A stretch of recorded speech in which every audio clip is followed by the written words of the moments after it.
Hey, welcome back, gang. I was recently scrolling through my YouTube feed, which as you can see is pretty much full of just big, girthy guys moving lots of weight, because I relate to that, kind of being a thick boy and doing squats and pressing things around, picking up rocks and stuff. When I came across this video called Buddy Emmons talks about his copedent and tuning process. So I figured we got to watch this together. Because we've been talking about tuning a lot these last couple months. We did a hang session in February where we talked about harmonic tuning and tempered tunings and all that. And then we did a live stream last month where we figured out our own specific guitars, tempered tuning, and how to put those into a tuner. So let's get started with this. We'll kind of compare and contrast what Buddy says. I will say this video is probably from like the mid 80s. The picture quality is terrible. The sound quality is pretty bad too. But he's playing an MCI, which tells me it's probably like mid 80s. But I'll have the closed captions on so you can at least read along if you can't quite hear. Let's check it out. No wash and lotion. Locks in 2 times the moisture in 2 steps. Yeah, don't forget to moisturize, fellas. It's not just for the ladies. Okay, here we go. I guess we can start on the E9 that everybody's the most familiar with. It's the standard E9 tuning. So he's starting with his copedent. On there on the left knee left, I have the raising of the 2 E's.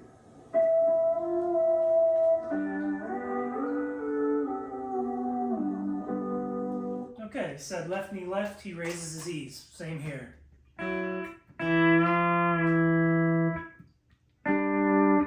He's playing just some G inversions, right? A and F, right? A and F lever. We need that 4th string raise, 4 and 8 raise. I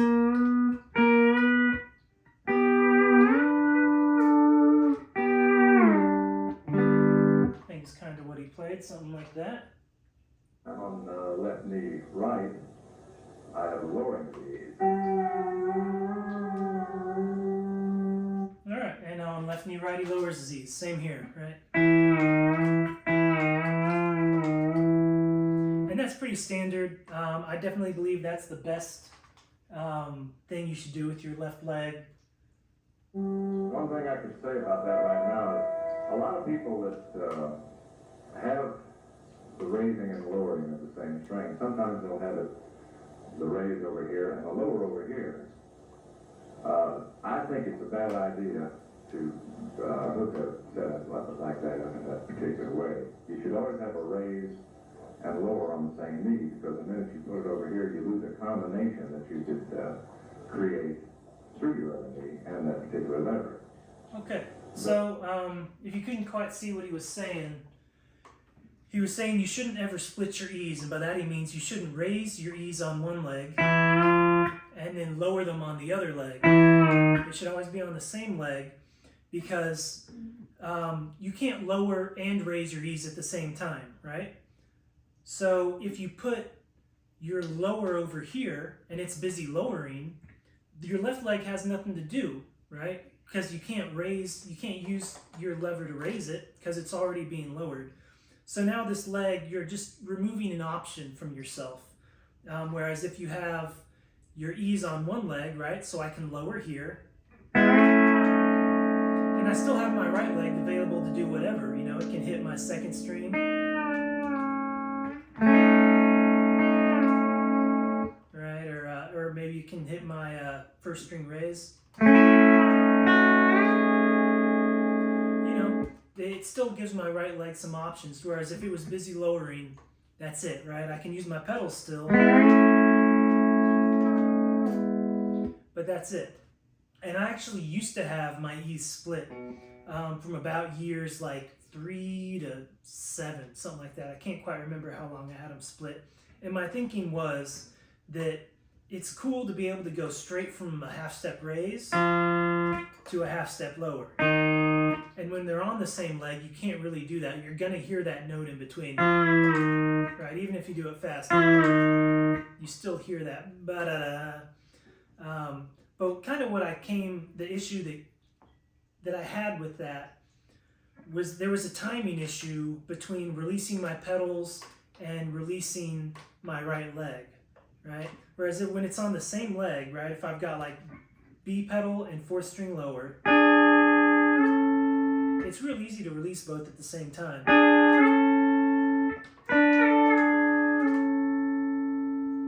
But when they're split, it's a little bit harder to release my left leg pedals and my right leg lever at the exact same time. And I can't really show you because that's not how it's set up anymore. What could I do with this one?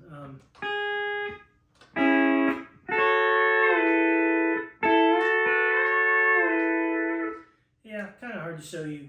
But that's kind of the issue I came up with. And again, also not having this right leg available for other stuff when I'm lowering my E's.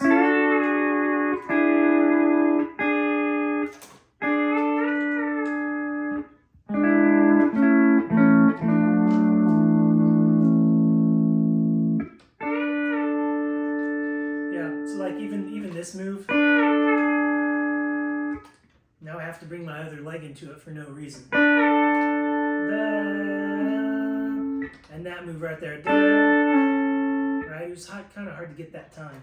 Anyway, I hope that makes sense. Let's keep going. Cool. Because you never use these two in combination, the raise and the lower. Yeah. So just like what I said, you can't use 4th string raise and lower at the same time, so keep them on the same leg, and you won't have to worry about that. If you do have any particular raise and lower but same string, try to keep it on the same knee, and then you can have your other knee free for all these other combinations. For example, if those two were on this left knee, I wouldn't be able to get that particular chord. My right knee left lowers the G sharp with a 6th string, a whole tone. So I'm jumping. I can go for the C chord, that goes down to my F, and with this lowering of the E's and the G sharp, I have the G chord there in the same position. Okay. So we talked about his right knee left lowering the 6th string a whole step. I've actually got it on my vertical lever. And then he demonstrated that with that change, he did it in C. You can go pedals up for the 1, pedals down for the 4. Then you can use that 6th string lower and the 4th string lower to get the 5 chord without having to change positions. I actually have the same change on my right knee left, F sharp to G sharp, except it's a raise of the 7th string.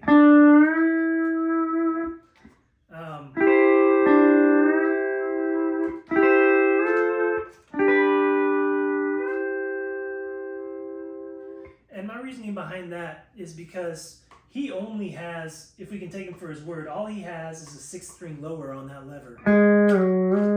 Whereas I also have the 1 and 2 string raise on this lever. Now you could do both, lower 6 and raise 1 and 2 on one lever. And I have had it like that before when I didn't have as many lever options, right? But I eventually liked just having the same raise on 1 and 7. So with this lever in, it doesn't matter where I am. Right? My 1 and 7 are at the same note.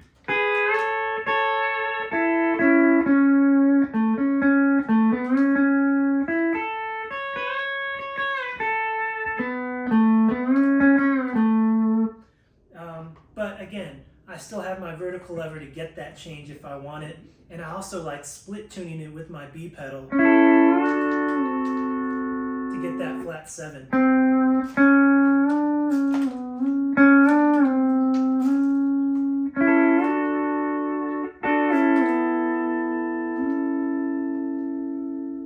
So I definitely like having that change. It is a very cool one. And one of the reasons I also moved it over to the vertical is because I just found myself not using this 5 position with the 6 string low, 6 and 4 lower. I just find myself not using it a lot. So I didn't need to have like a place of priority on my right knee left, right? Side note, I also have first string half step raise on my vertical. So I can hit those flat 7 licks in the pedals down position. Right?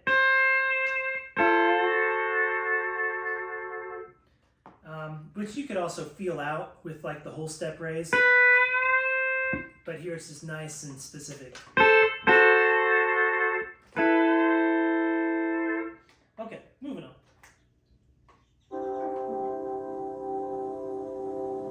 Laziness probably has a little something to do with that, but it also works. It works well anyway. So that takes care of left knee right knee left. Right knee right, I have this, the second string lowering a half and a whole tone.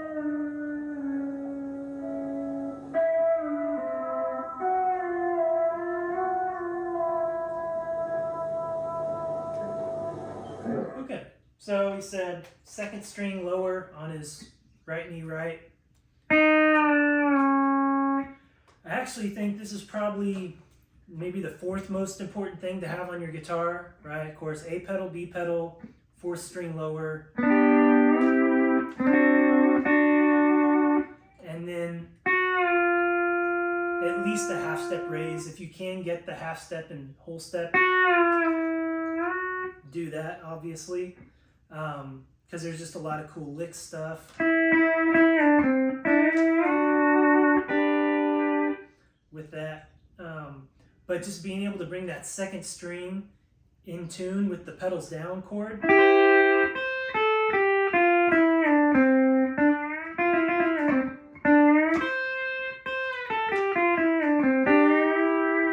is very important. And I find myself using that pretty much as much as really anything else. And not just licks, like I said, not just lick stuff, but also playing in the key.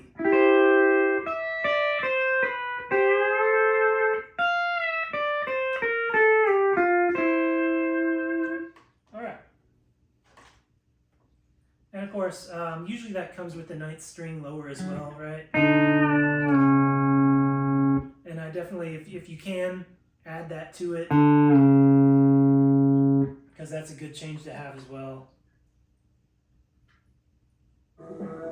I have a vertical lever that lowers the B's, which is 5 and 10, 1/2 tone.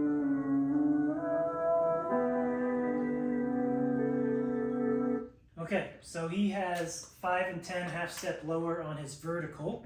I've got that on my first pedal. And he kind of went through each note he can get, right? Yep.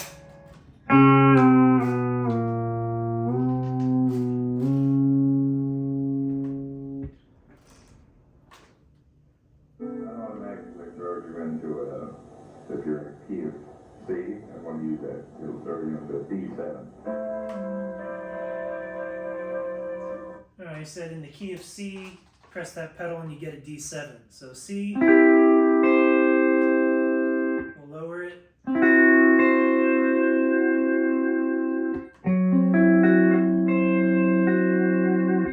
Let's go find a D7. Yeah, it's all right, D7.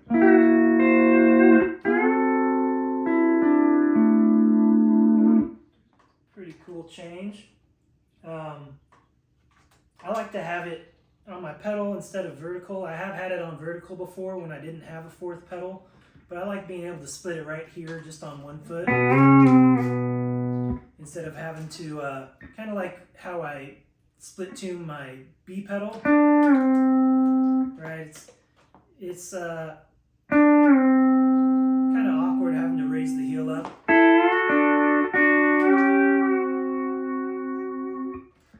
So if you can put it on a pedal, it makes it a little bit easier.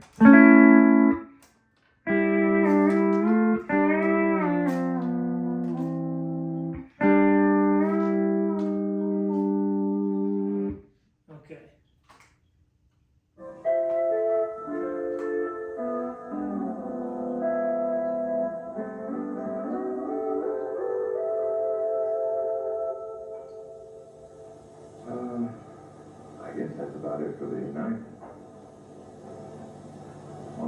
C6, I have what is known as a... Okay, we're gonna skip C6 for obvious reasons. Let's see what we got. You Oh, get God. Kentucky Pizza for free when you order delivery online. Offer available under my... So, yeah, just kind of recap. Very standard copedent he has. Nothing really special. And I would say there's probably more going on that he might not have been talking about. I think it's pretty weird that he just has the 6-string lower on that right knee left. But maybe so. Some of y'all historians can let me know in the comments. Good for chord. Alright, it's still doing C6. Yeah, I don't know what to call that. I just found that. Those on the United. I think all you talked about was the knees. Did they think it? Okay, it looks like he's going to talk about the pedals now.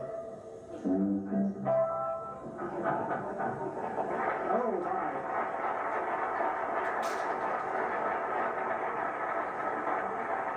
Jerry, do you think that the guy would like to know what the A, B, and C pedals on the United? I think all you talked about was the knees. Did they think it wants the A, B, and C pedals too?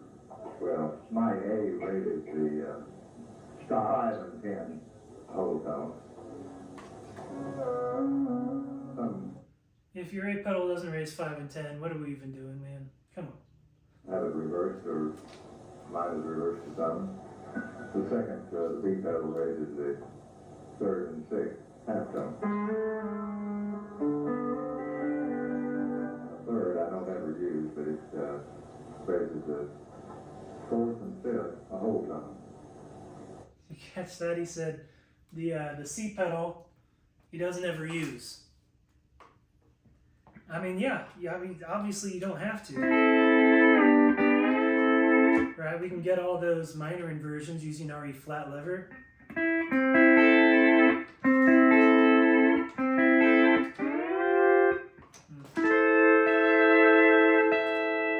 Sorry, I'm in a little kid's chair. It's kind of hard to hit my my pedals right now.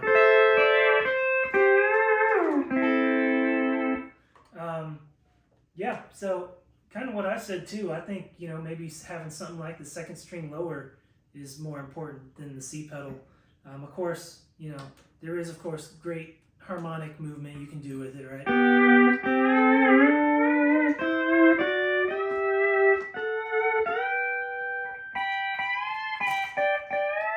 And Dan Dugmore would definitely disagree with Buddy, but it is what it is. All right. Let's keep going. Okay, what steps do you go through when you're tuning? All right, here we go. Tuning. Demonstrate on E9 and C6. I told you that's going to take up a half hour. I usually get the proper E from a tuning, these new electronic tuners, and then from that point. Right now, when I record, I'm using the tuner straight up on 440 all the way. I'm tuning these. See how sharp that sounds to the ear? That's actually with the tuner. That's not.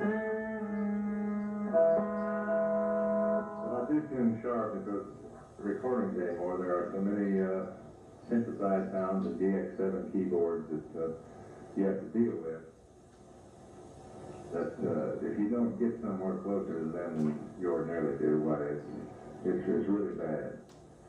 So I do tune. Okay. So he tunes. He said he tunes his E's to 440.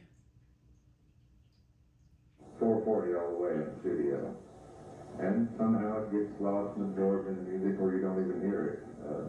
Any intonation at all works really well. Everything. All the way. Once you get started, you can't stop. They still do it partially. So, that's a little flat.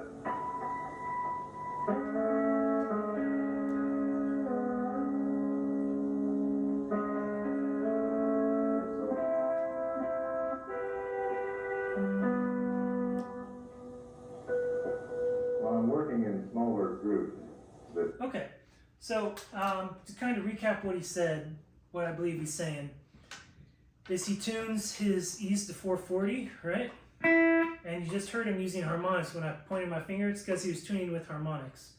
He was saying he tunes a little bit sharp when he's playing like in the studio, right? Where you have these like digital keyboards and all that that are playing perfect pitch notes every time. Whereas if you're playing like a real piano or something, there's going to be tempered tunings in that too.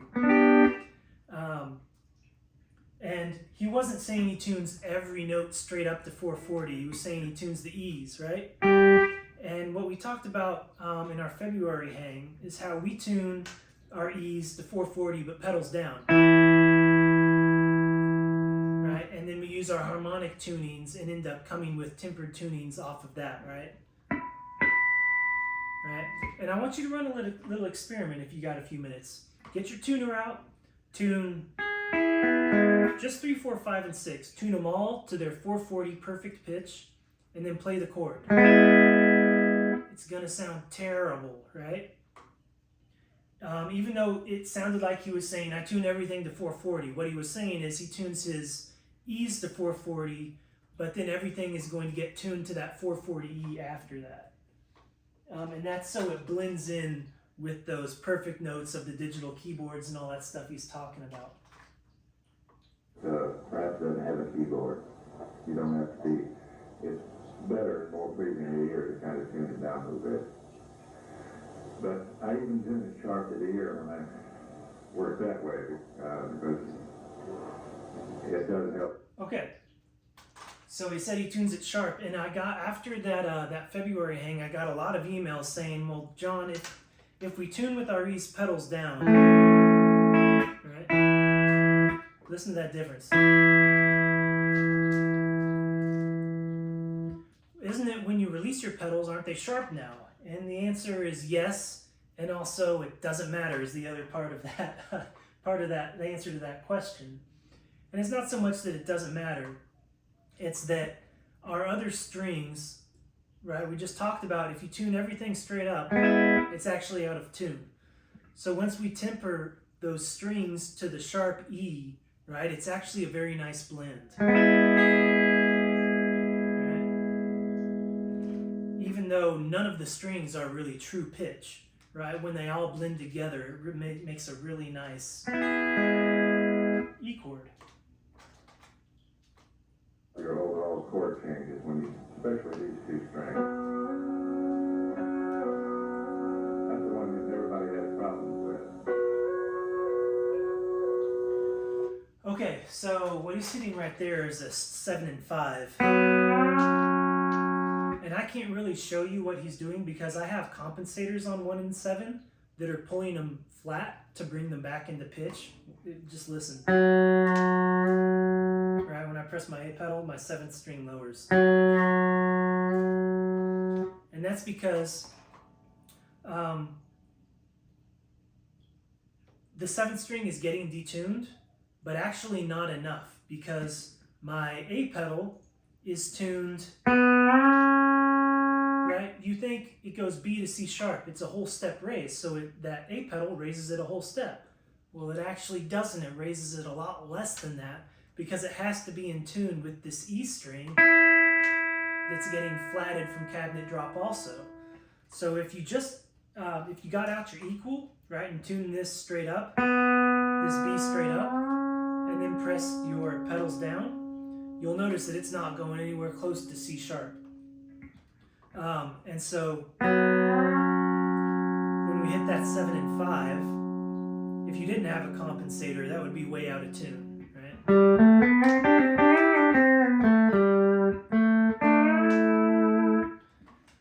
So that's why we also have in live settings, it's also way less of a deal having these compensated tunings because what we're going for is just a blend. We want to blend in with the band.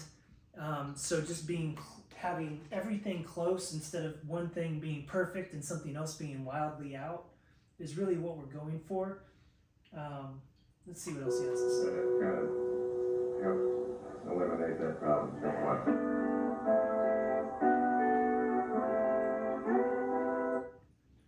so I think he's just hitting some sixth chords there. Yeah, and so if I just press my pedals down at the 3rd fret, I can make a C6 by picking 8, 7, 6, 5, right? And again, I have my compensator pulling it into pitch. But if I didn't, right, I could offset the tuning there with harmonic tuning, right?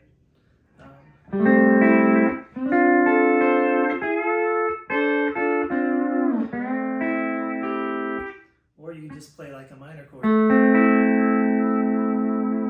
And you don't even need your B and C pedals. You can use the 7th string. All right, keep going.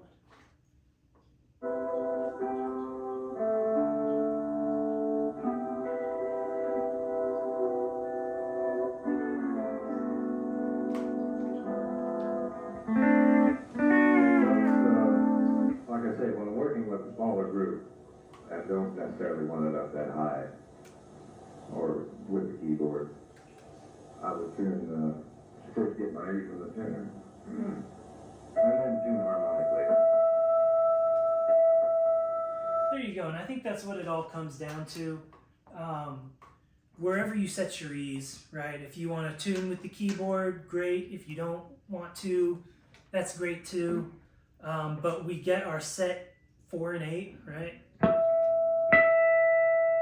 Get those in tune with each other, and then everything else gets tuned harmonically back to that note, right?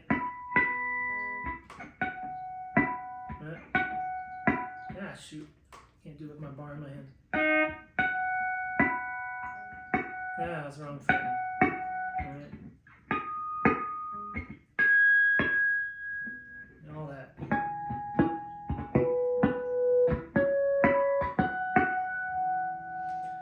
Okay, yeah, and I think that's really what it comes down to. If you're having any trouble with these concepts, go back and watch that February hang session. There's a free tuning guide and all that. Let's keep going. Fiddle beat.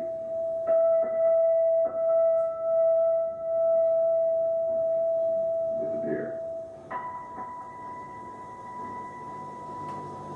So yeah, that's funny. He calls them beats. I kind of call them waves because they sound like waves to me, but right? He just tunes harmonically till they go away.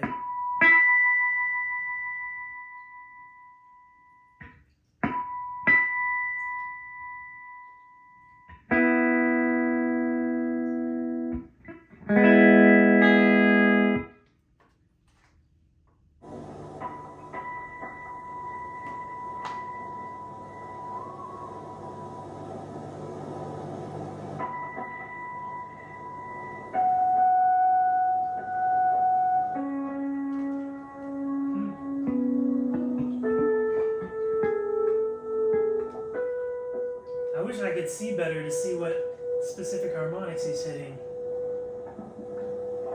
You want to go on? and kind of compare those, but in the end it doesn't really matter. Hopefully it's in tune.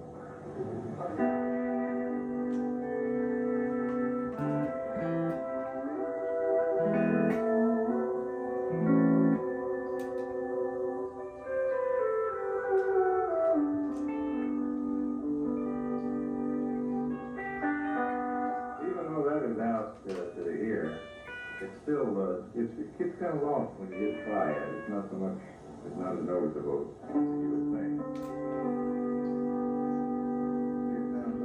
Okay, so he brings up a good point, right? And that not everything is perfectly in tune with itself, but in context and by adding different strings, it suddenly becomes in tune. And I think that's a problem. A lot of guys like kind of moving from that beginner to novice phase, they hit this like paralysis by analysis type thing where it's like, well, that's not perfectly in tune, right? But once I bring another note into it, right, it is in tune. And it's actually just a nice blend of the pitch we want to be in. Let's take like a weird one. Let's go like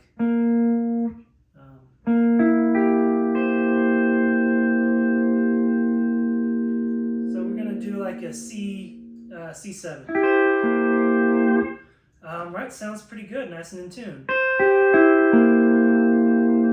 But let's examine the different inversions, right?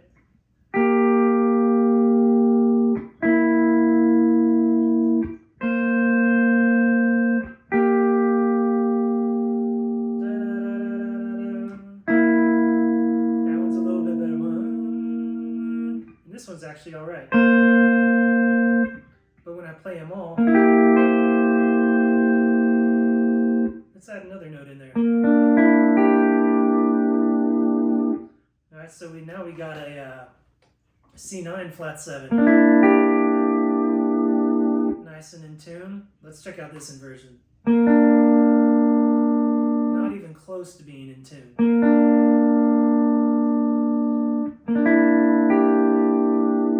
But once I add more context to it, right, all of a sudden it works out.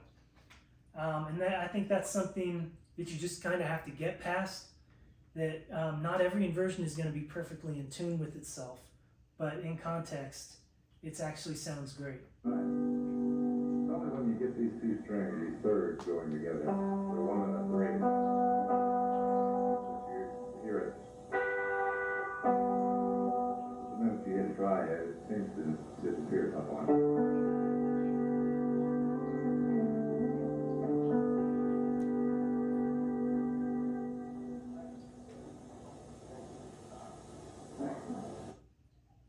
At ATB, we love our sweet Caroline Black.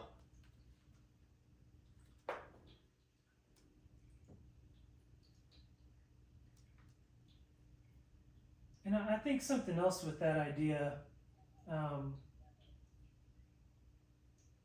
as far as everything not truly being in tune with itself, and kind of the whole concept of the tempered tunings, right? Again, is that we're just going for a nice blend, and everything is going back to those original E notes that we tuned, right?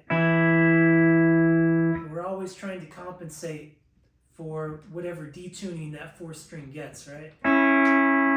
We talked about the A pedal isn't really going to C sharp. You know, a big one is like the A and F lever. Right? If I raised this half step, a full half step, it wouldn't be in tune with the A pedal, right? Because that A pedal isn't going a full whole step either. And that's kind of the concept we're getting into here, is that we just want everything to be in tune with itself, right? A nice blend. And context will take care of the rest, right?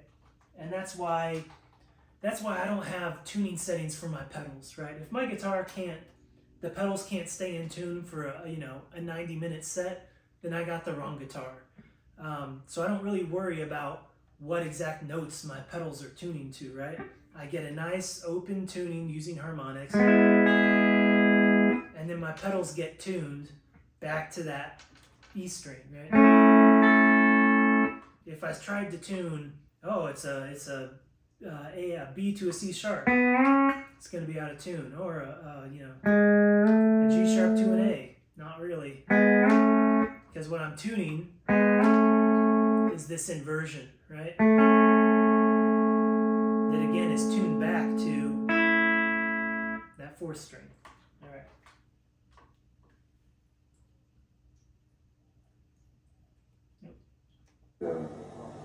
Yeah. It sounds like it's good. When you're tuning in the numbers, Buddy, is it what we call temper tuning, or what we currently say? I don't know.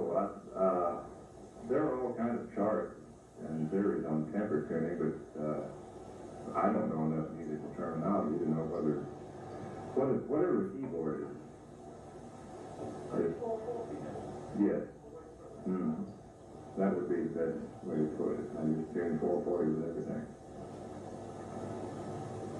But that is more in the studio than any place else. Okay, so he's saying studio, he will tune his strings to exactly whatever the keyboard's playing.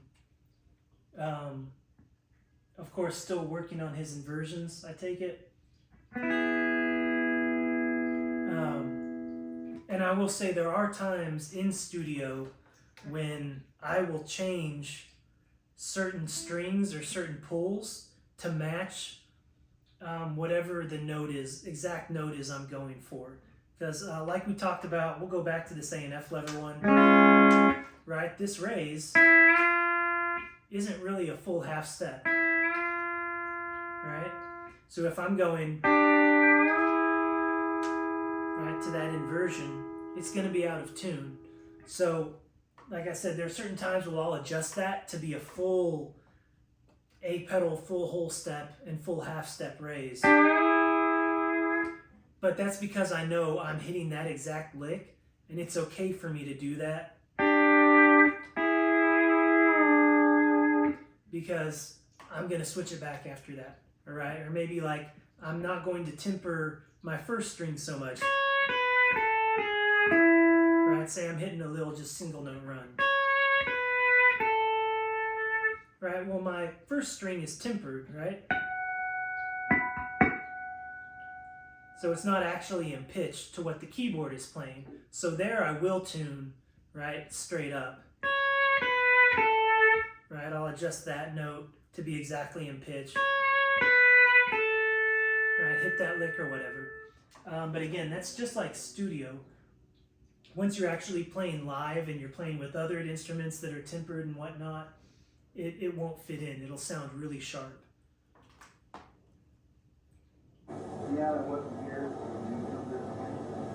Well, I would bring the third down to where when I hit try it, it would still be a little sharp, but that's what I used to do. Just bring that down a little bit where it's in tune with try it, and it will still be sharp. That third will be a little sharp to the ear, but it will be closer to where it's supposed to be than it will be if you just tune by your ear.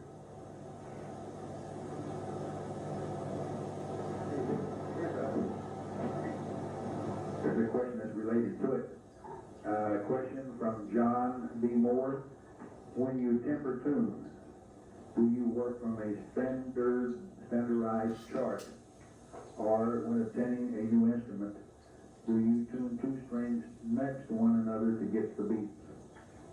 As you well know, under normal tuning, one string beats against the other next to it. Well,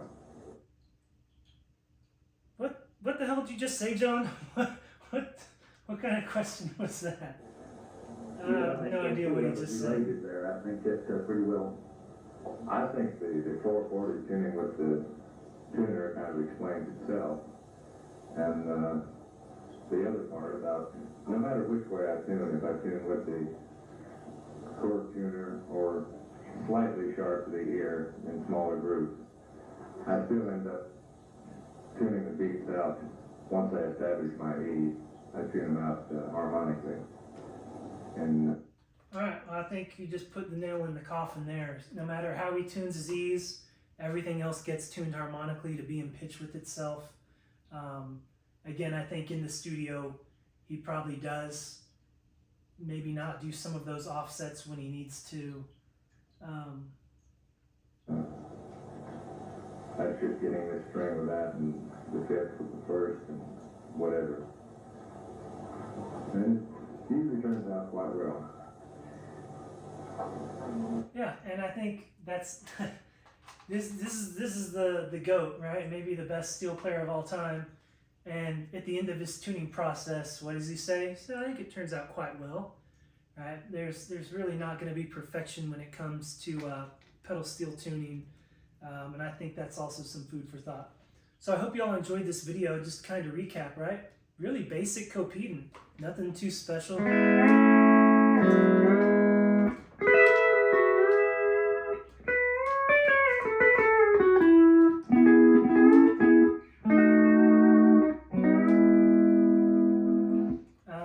With tuning,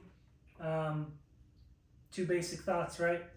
Get your E's in tune with the tuner, however you need to get them, where you want to put them, and then tune everything else harmonically, and it's going to sound pretty good. So again, If you enjoyed this and you want to do some more stuff, looking at some steel guitar videos together, let me know in the comments. We got our live hang coming up this Saturday, where we're going to talk about left foot ergonomics, right? And pedal height and adjusting and all that. Anyway, I'll see y'all later. Bye.